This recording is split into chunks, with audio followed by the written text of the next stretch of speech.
Hello dear student and friends, welcome back to my YouTube channel. जैसा कि आपको पता होगा कि एग्ज़ाम में जो है आपके क्लास 9th के मेरे पास क्वेश्चन पेपर भी है। क्वेश्चन पेपर आपको चाहिए तो आप मेरे टेलीग्राम ग्रुप में ज्वाइन हो जाएं। मैं वहाँ पे जो है क्वेश्चन पेपर भेज दिया करूँगा, नहीं तो आप मेरे व्हाट्सएप ग्रुप में भी जुड़ सकते, मैं वहाँ पे भी क्वेश्चन पेपर शेयर कर दूँगा। लेकिन टेलीग्राम में जुड़िएगा, बहुत अच्छा रहेगा टेलीग्राम में। और उससे पहले के सभी वीडियो के लिंक आपको ऊपर आई बटन में मिल जाएंगे, जैसे गुना करने के फास्ट ट्रिक और सपोर्ट मटेरियल के सोल्यूशन। तो चलिए हम वीडियो को स्टार्ट करते हैं। विलयन की सांद्रता। विलयन की सांद्रता मतलब विलयन की सांद्रता या सांद्रता किसे कहते हैं? तो किसी विलयन में उपस्थित विलय पदार्थ की मात्रा को विलयन की सांद्रता कहते हैं। ठीक है, यानी कि हमारा चीनी और पानी का घोल हो गया, तो चीनी और पानी के घोल में चीनी की जो मात्रा है, मतलब चीनी कितनी है, उसी को हम कहते हैं सांद्रता। ठीक है, आपको सांद्रता डॉट क्लियर हो गया होगा। तो अब सांद्रता के सवाल कई जगह आते हैं, तो आप कंफ्यूज मत होना सांद्रता किसे कहते हैं।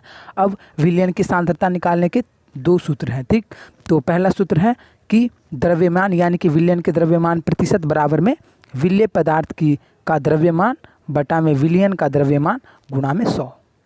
ठीक है, और दूसरा सूत्र है आयतन यानी कि विलयन के आयतन प्रतिशत। तो विलयन का आयतन प्रतिशत का फॉर्मूला है विलय पदार्थ का द्रव्यमान बटा में विलयन का आयतन गुणा में 100। बस नीचे में जो है बटे में विलयन का आयतन आया है और उसमें विलयन का द्रव्यमान आया था।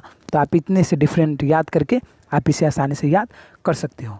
और आपको एक उदाहरण लेकर के, किताब की उदाहरण 2.1 लेकर के समझा देता हूँ, तो आप बहुत अच्छे से समझ जाओगे, आपको क्लियर हो जाएगा डाउट।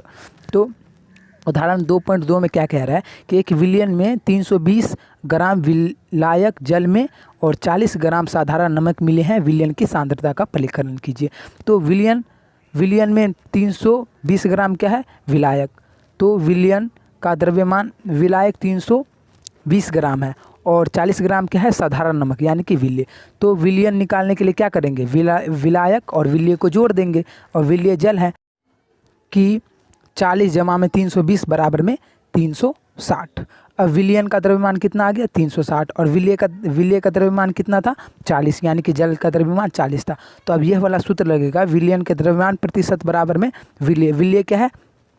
40 ग्राम, और विलयन कितना है टोटल, यानी कि विलयन 360, तो गुणा में 100 का 100। तो अब देखो 0 से 0 कट जाएगा, और 36 यानी कि 5 दूनी 10 और 18 दूनी 36, तो फिर 18 9 दूनी 18 और 20 दूनी 40, और फिर कैंसिल हो गया। फिर आया हमारा 20 गुना में 5, 20 गुना में 5। ठीक है, 20 गुना में 5 बटा में 9।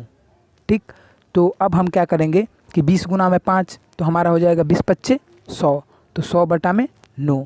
अब 100 बटा में 9, तो 100 बटा में 9 को भाग देंगे तो उत्तर आएगा 11.1 के ऊपर बार, यानी कि 11.11। तो आप 11.1 भी लिख सकते हो, आप भाग दे सकते हो। अन्य वीडियो की सूचना पाने के लिए इस चैनल JKR अध्ययन को आप सब्सक्राइब कर सकते हैं, या फिर हमारे टेलीग्राम ग्रुप या व्हाट्सएप ग्रुप में ज्वाइन हो जाइए। जैसी नोटिफिकेशन आएगा मैं आपको सूचित कर दूंगा। आपके लिए एक सवाल है, विलयन समांगी मिश्रण है या विषमांगी मिश्रण?